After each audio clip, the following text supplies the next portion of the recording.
Muy buenos días. El tema a tratar el día de hoy es tosferina. Esta es una enfermedad infectocontagiosa que es prevenible, afecta pues el tracto respiratorio superior y es causado por una bacteria del género Bordetella y la que predomina hasta un 90% de los casos es Bordetella pertussis.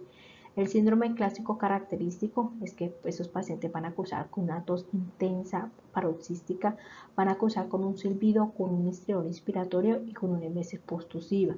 Este síndrome clásico se va a presentar más que todo en los niños lactantes que no han sido inmunizados adecuadamente y es menos predominante en los adolescentes o en los adultos que ya han recibido pues vacunación previa, afecta pues toda la población general, pero en los niños menores de un año de edad son los que tienen la forma o grave de la enfermedad, son los que tienen pues mayores complicaciones y mayor riesgo de muerte.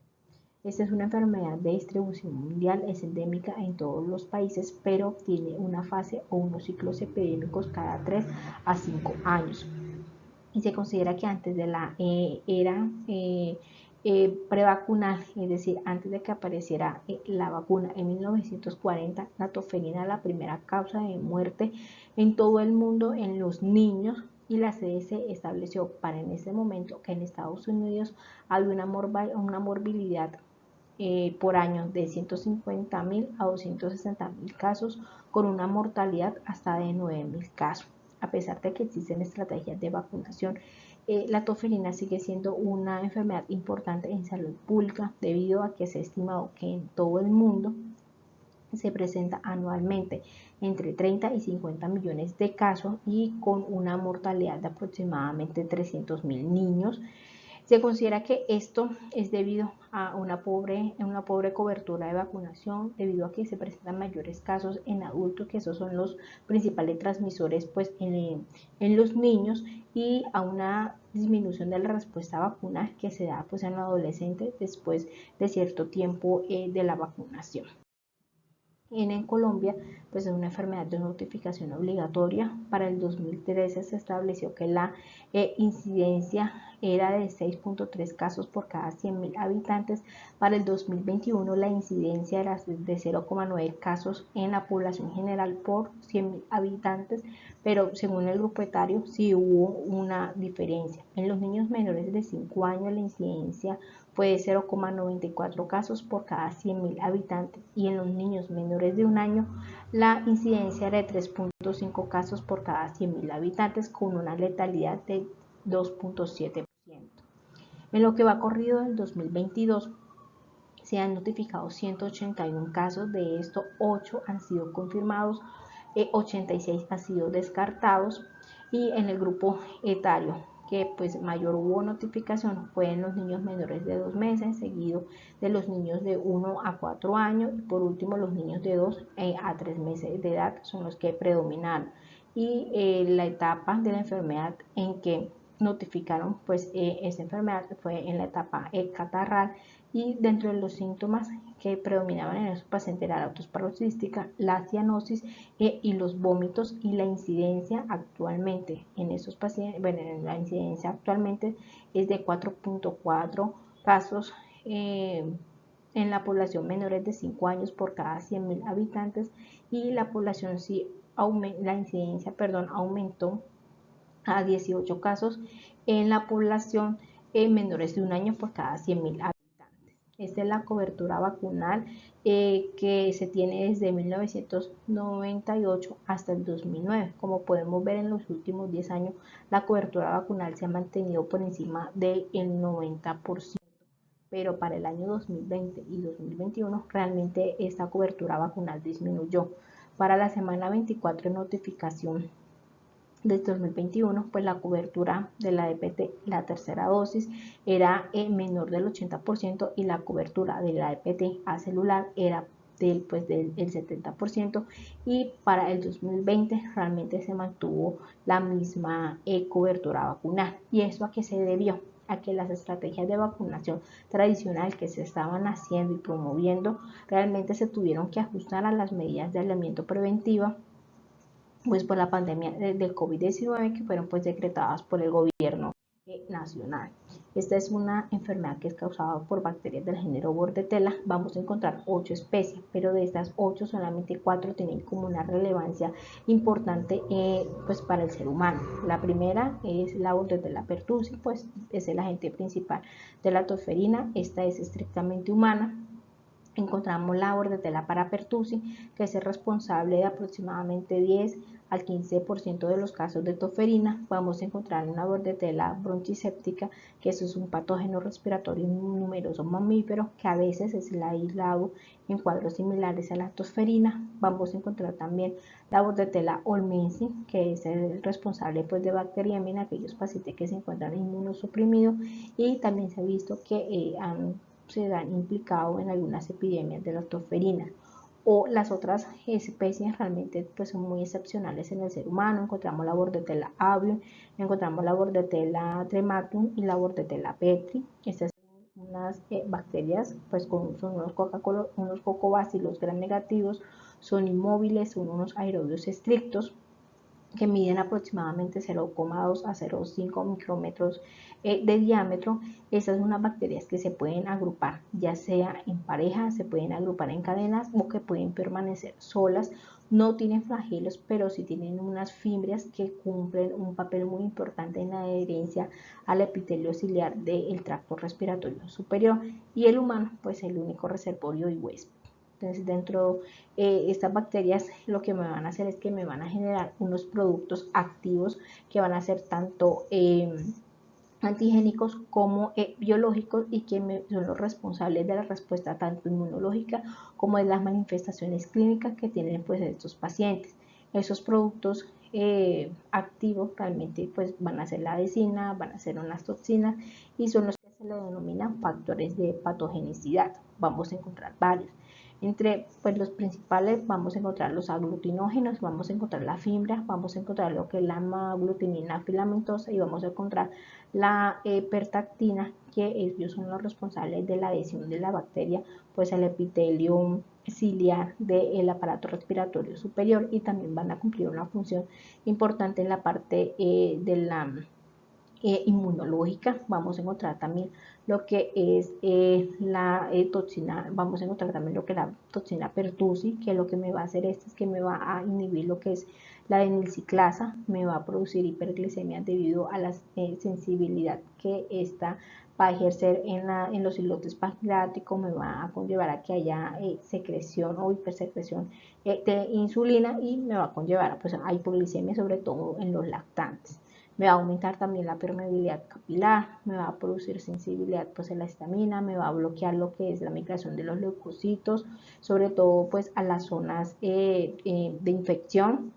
Me va a inhibir la fagocitosis, me va a estimular la liberación de los linfocitos T y B, pues ya sea en la médula ósea, ya sea en los vasos o en los ganglios linfáticos, y la Bordetella pertussis son pues, los responsables de que se produzca la linfocitosis importante y predominante pues, en esta enfermedad.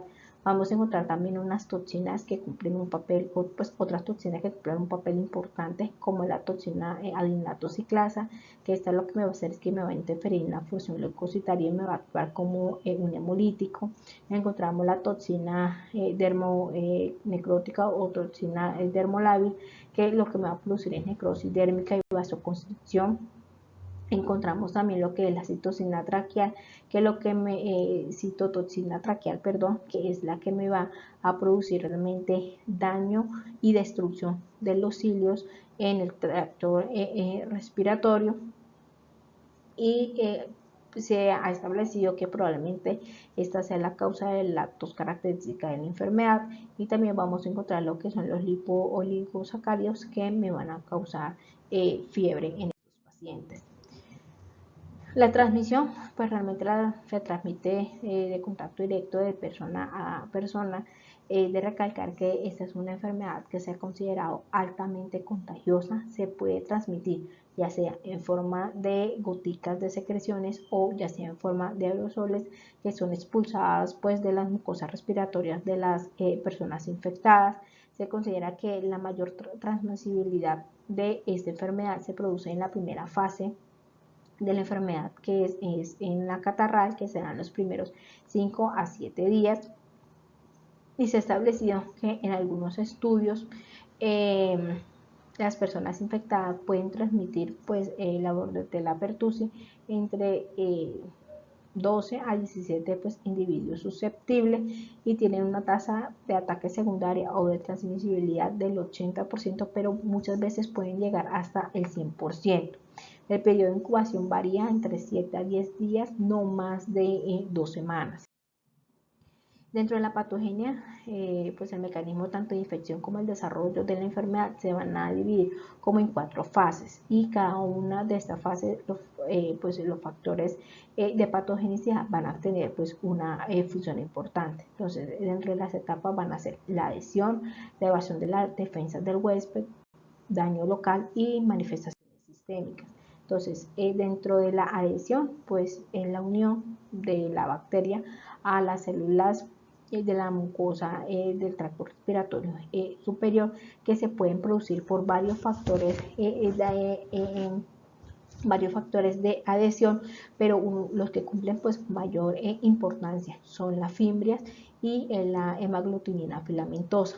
Dentro de la evasión de la defensa del huésped va a ser debido a 2 toxinas. Uno, que es la toxina adinatrociclasa, que lo que va a hacer es que me va a producir la inhibición de la quimiotaxis, me va a favorecer que haya una fagocitosis pues, de los neutrófilos y que esta se debe pues a que se catalicen pues cantidades excesivas de AMP cíclicos a través del trifosfato adenosina, y la otra es a través de la toxina pertussis, que lo que me va a hacer es que me va a inhibir la migración de los neutrófilos, de los linfocitos, de los macrófagos pues a los sitios de infección.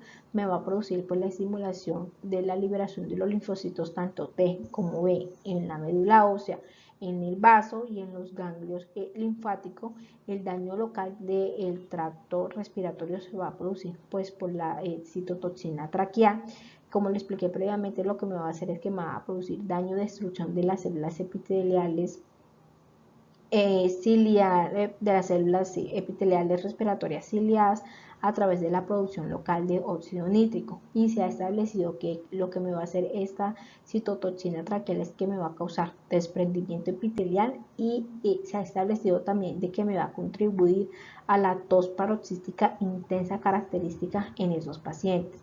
Dentro de las manifestaciones sistémicas, estas van a estar mediadas por la toxina pertussis, que realmente va a ser la responsable de que haya pues una leucocitosis, de predominio de los linfocitos, me va a hacer me va a causar una sensibilidad en las células de los islotes pancreáticos. Lo que me va a hacer es que me va a generar mayor estimulación de secreción de insulina, y por lo tanto en los niños menores me puede generar una hipoglicemia.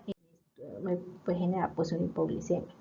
Dentro de las manifestaciones clínicas vamos a encontrar varias fases, y cada fase va a tener un tiempo estipulado y va a tener unas características diferentes. Entonces vamos a encontrar la fase catarral, o también denominada fase prodrómica, vamos a encontrar una fase paroxística y vamos a encontrar una fase convaleciente. Entonces aquí vamos a encontrar como el tiempo de evolución de cada una de las fases pues de esta enfermedad. Entonces, como podemos ver, el periodo de incubación, como les expliqué previamente, no puede ser mayor a 2 semanas. Por lo regular tiene un periodo de incubación entre 7 y 10 días. Vamos a tener un estadio inicial que es la fase catarral, que me puede durar hasta 1 o 2 semanas.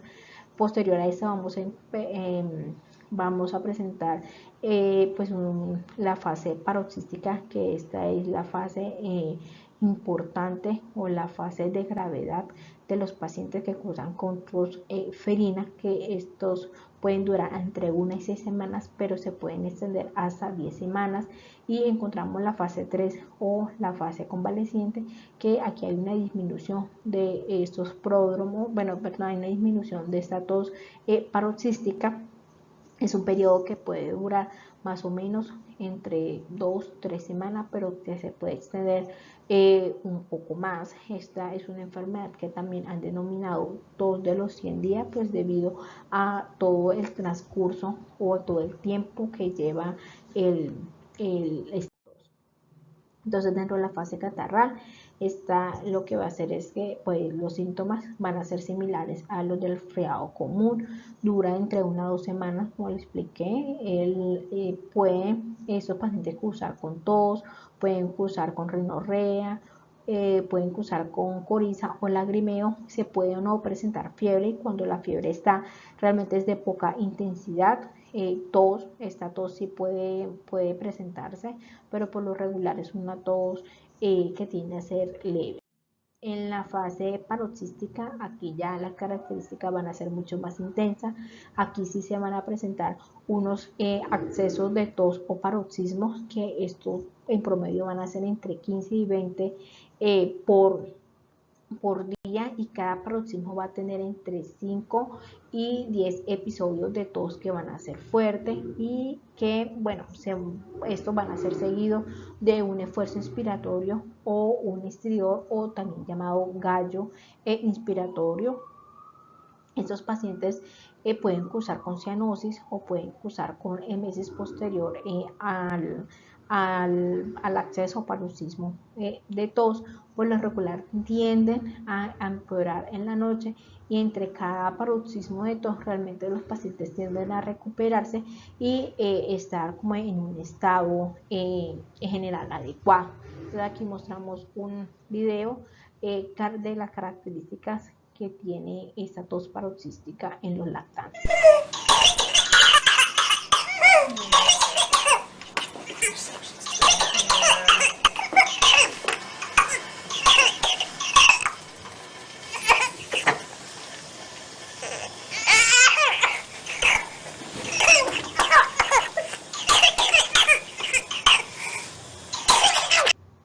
Entonces, como pudimos ver en el video, son accesos de tos seguido de un gallo o un estridor inspiratorio, que va a causar incomodidad realmente en el lactante.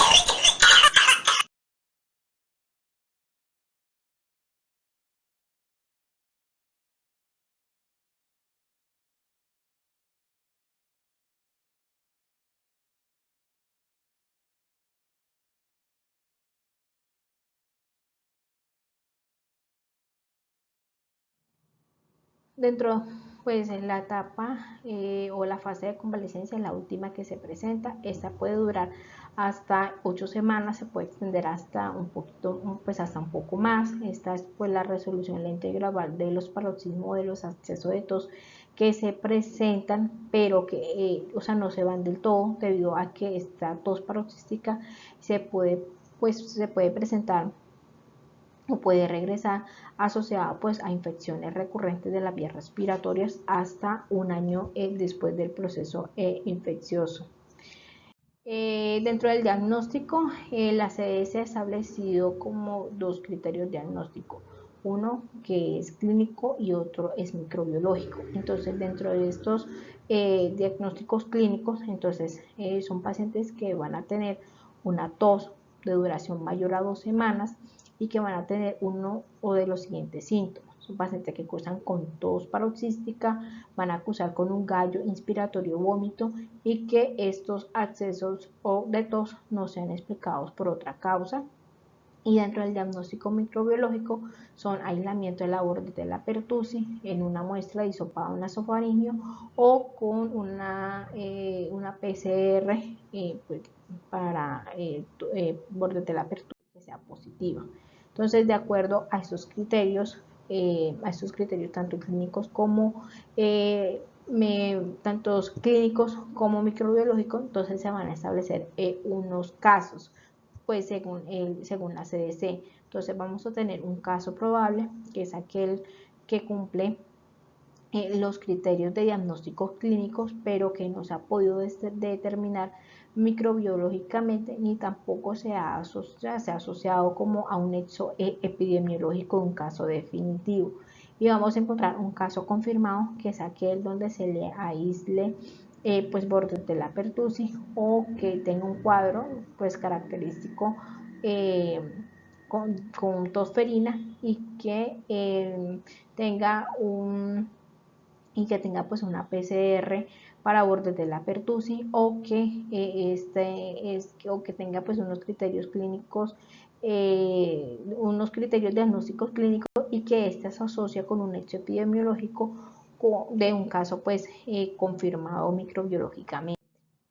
El hemograma pues se recomienda ordenarlo en aquellos pacientes que se encuentran pues en el estadio catarral o inicio o como en la primera parte del estadio paroxístico, porque pues aquí es donde se va a evidenciar la leucocitosis, que puede ser entre 15.000, puede aumentar hasta 20.000, y siempre va a estar expensa de los linfocitos.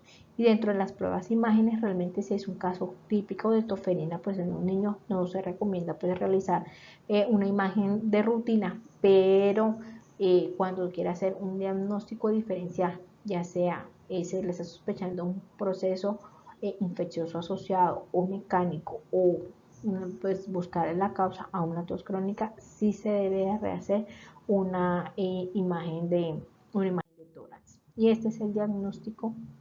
Estos son los métodos diagnósticos que tenemos para determinar tosferina. Entonces, y cada uno va a tener como un tiempo estipulado para la solicitud. Entonces, en las primeras 2 semanas lo que se solicita es el cultivo. Dentro de las 4 primeras semanas lo que se considera es solicitar pues la reacción de cadena de polimerasa, y después de 2 semanas de iniciado hasta aproximadamente 8 semanas de haber iniciado el cuadro clínico, se puede pedir la serología. Entonces, el cultivo tiene una sensibilidad entre el 20 y el 80%, tiene una especificidad del 100%, y esta, como pues vieron en la gráfica, se debe solicitar en las 2 primeras semanas de la enfermedad, debido a que aquí es donde se presenta o está bueno, aquí es donde realmente está presente la bacteria en la mucosa nasal. Después de esto no se va a, después de este tiempo es muy poco probable que se aísle este microorganismo en un hisopado pues para cultivo. Pero el hecho de que un cultivo me salga negativo no me descarta que el paciente tenga pues la enfermedad.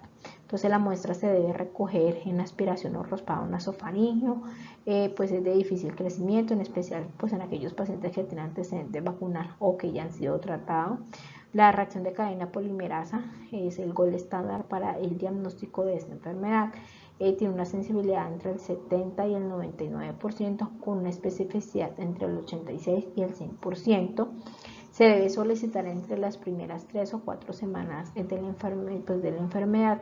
En estos pacientes pues se debe de tener pues precaución, porque pueden haber falsos positivos debido a que puede haber contaminación o puede presentarse reacción cruzada.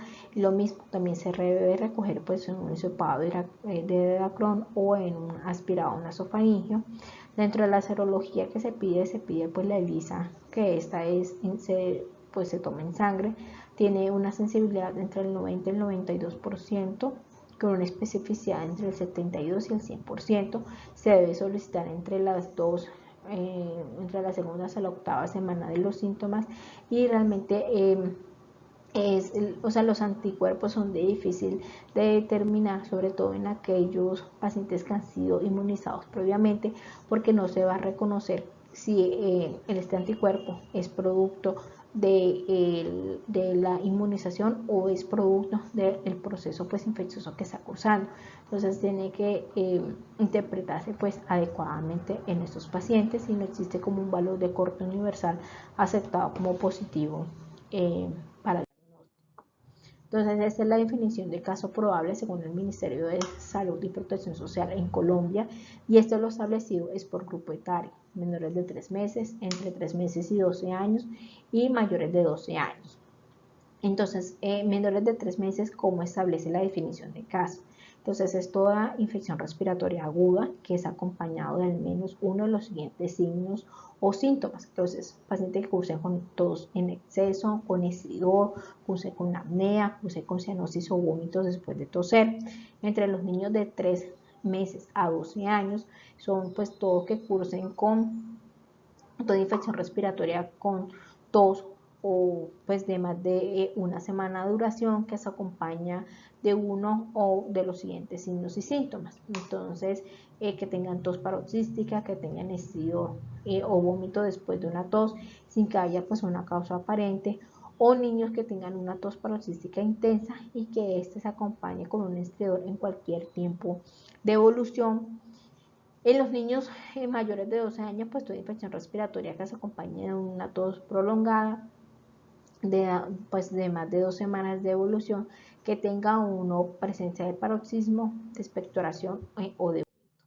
Entonces, esta es el algoritmo pues, de selección diagnóstico según la guía pues, la guía colombiana para el manejo de toferina en los menores de 18 años. Entonces, vamos a encontrar caso probable de toferina de acuerdo a la duración de los síntomas que se va a establecer que solicitar. Entonces, menores de 2 semanas. ¿Tenemos disponibilidad de PCR?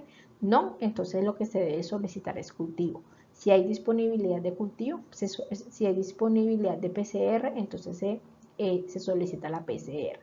Entre las 2 y las 4 semanas lo mismo. ¿Tenemos disponibilidad de cultivo? No, entonces ya aquí lo que se va a solicitar es serología. Si tenemos disponibilidad de PCR, entonces lo que se solicita pues es la PCR. Si tenemos una evolución mayor de 4 semanas, lo que se debe de solicitar, pues en este caso ya es la serología. El tratamiento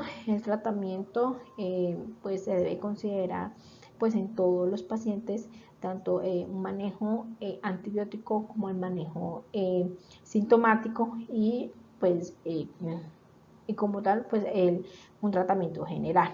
Pues a quien decide hospitalizar en aquellos menores de 6 meses donde tienen pues mayor riesgo de complicaciones porque pues cursan con formas pues, más severas, se deben de hospitalizar.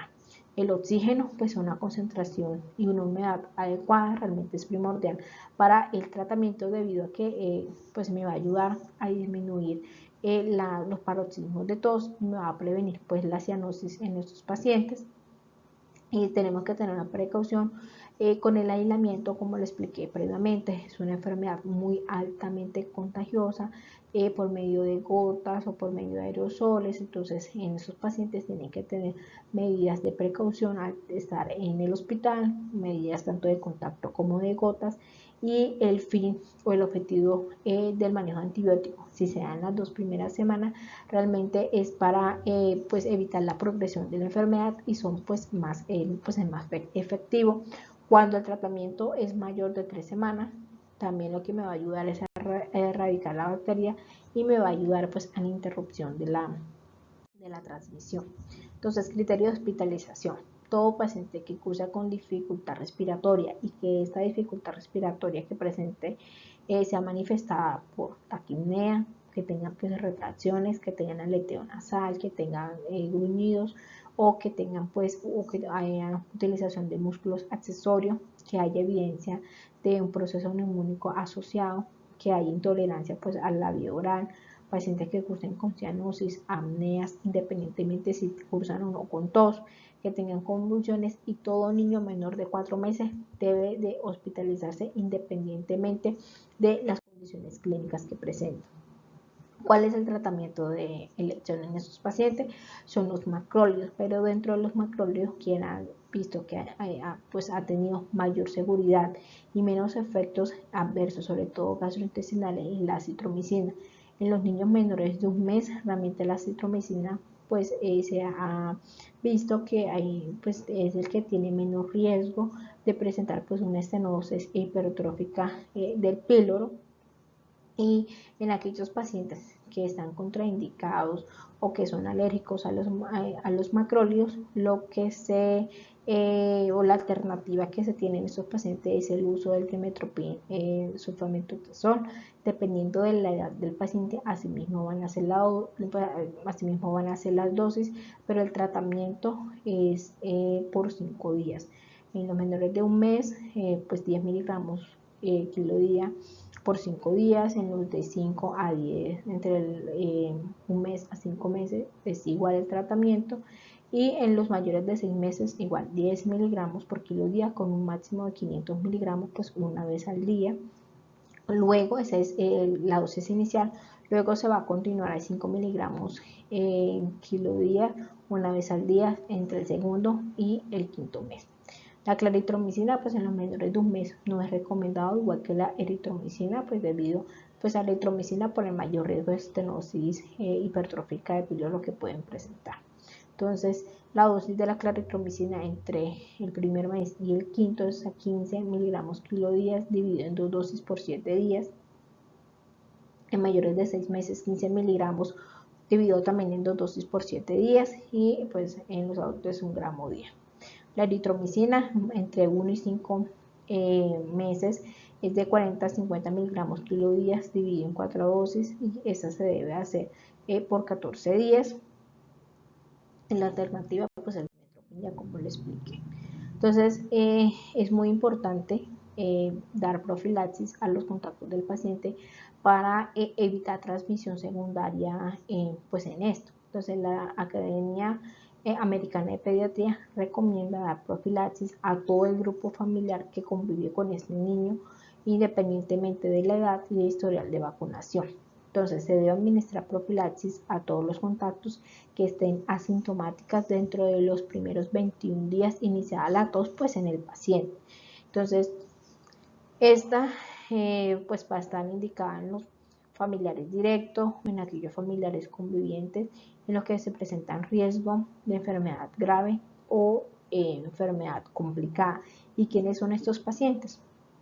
Entonces, menores de 2 años con vacunación incompleta, maternas en su último trimestre de embarazo, mayores de 65 años, individuos que tengan alguna comorbilidad asociada o trabajadores de la salud o personal escolar que esté expuesto a riesgo.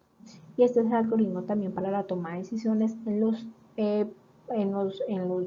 contactos pues del paciente caso probable. Entonces, tenemos un caso probable de toferina. ¿Hay contactos del domicilio cercano? Sí. Entonces, si es en las primeras 3 semanas del contacto, se hace profilaxis de antibiótico.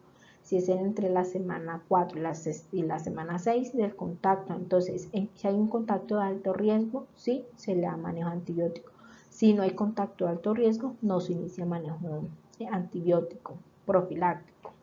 Si son más de 6 semanas pues del contacto, entonces no se da manejo antibiótico. Y si no hay contacto, pues domicilio cercano, no se da antibiótico. Tanto la dosis como el tratamiento, o sea, tanto la dosis como el antibiótico de elección en profilaxis es el mismo establecido para los pacientes con caso probable o caso confirmado de tos. Prevención, pues la prevención la vamos a encontrar en la vacuna de la EPT, vamos a encontrar una vacuna de células enteras muertas, o vamos a encontrar unas vacunas acelulares que lo que van a hacer es que van a contener lo que es la toxina pertussis, que va a estar inactivada. Entonces la vacuna de células enteras lo que me va a hacer es que me va a producir pues una respuesta secretora de inmunoglobulina A en las vías respiratorias, tanto superiores o inferiores. Ellas lo que me van a hacer es que me van a inducir las células de memoria, me van a producir protección contra la colonización nasal, me van a inducir también respuesta TH1, pero bueno, tiene una eficacia para la prevención de toferina entre un 70 y un 85%, pero se ha asociado, pues esta vacuna de células enteras se ha asociado a crisis, pues a crisis febriles. Un caso por cada 100.000 vacunados se puede presentar, a diferencia pues de las vacunas celulares. Ellos también pueden tener una fiebre más prolongada, que puede durar hasta 48 horas, pueden tener pues mayor dolor local en zona de la aplicación de la vacuna. La duración de la protección con las vacunas enteras es de 4 a 14 años. Dentro de las vacunas celulares, pues ellas me van a inducir también una respuesta mixta TH2 a TH17, me van a prevenir la enfermedad, pero no me van a prevenir no me van a permitir pues la transmisión, pues dado que no previenen la colonización. Son eficaces y mejor toleradas en los lactantes, pues en los lactantes que las vacunas de células enteras. Van a contener pues la toxina pertussis, que está bastante inactivada y que puede estar asociada con dos o más antígenos adicionales. Por lo regular es la hemaglutinina filamentosa. Tiene una eficacia clínica de aproximadamente 80%, tiene menos efectos adversos que pues, la vacuna de células enteras, y permite pues administración de dosis de refuerzo en los niños entre los niños mayores y en los adolescentes, y tiene una duración de protección de aproximadamente 10 a 15 años.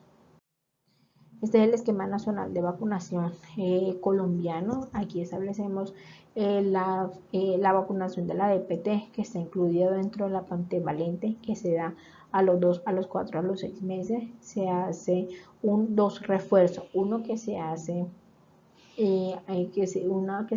al año con la DPT, otra que se hace a los 5 años también con la DPT, y en las gestantes a partir de las 26 semanas se va a utilizar pues la DPT celular, pues me va a prevenir también tosferina en ese recién nacido.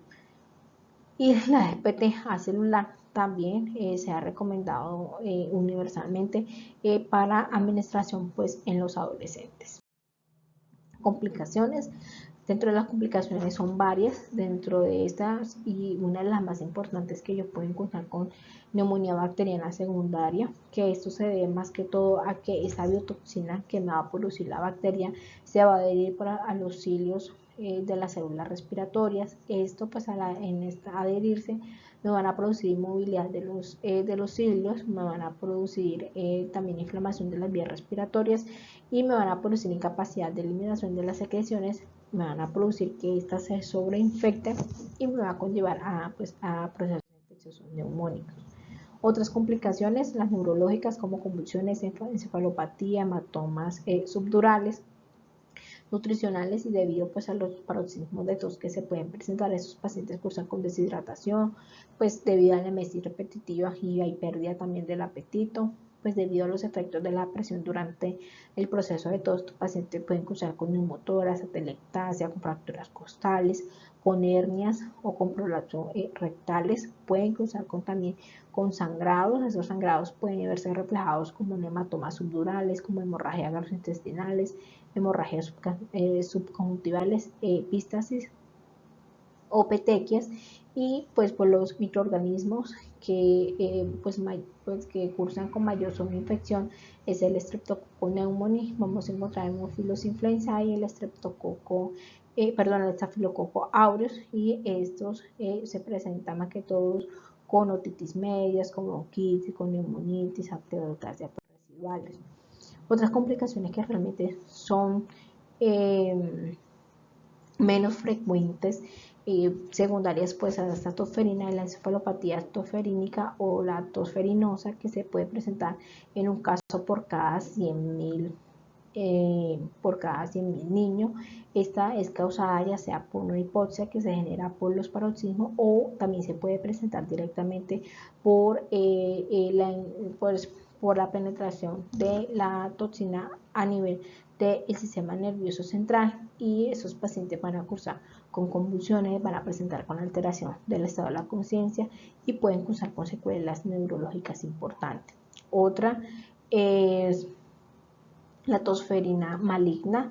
Estos pues van a tener mayor compromiso en los lactantes menores de 3 meses, pueden cursar con reacciones leucemoides mayores de 50.000 hasta de 100.000 leucocitos, pues de predominio linfocitario. Van a cursar con paroxismo, van a cursar con apnea, pueden cursar con fallo ventilatorio, y estos se han asociado a bronconeumonías, a hipoxemia, a hipertensión pulmonar, y también con daño miocárdico pues secundario al mismo proceso pulmonar, y me van a generar estado de shock, y tiene una mortalidad importante de aproximadamente 75%. Y muchas gracias. Esto era lo que tenía para comentar de tosferina.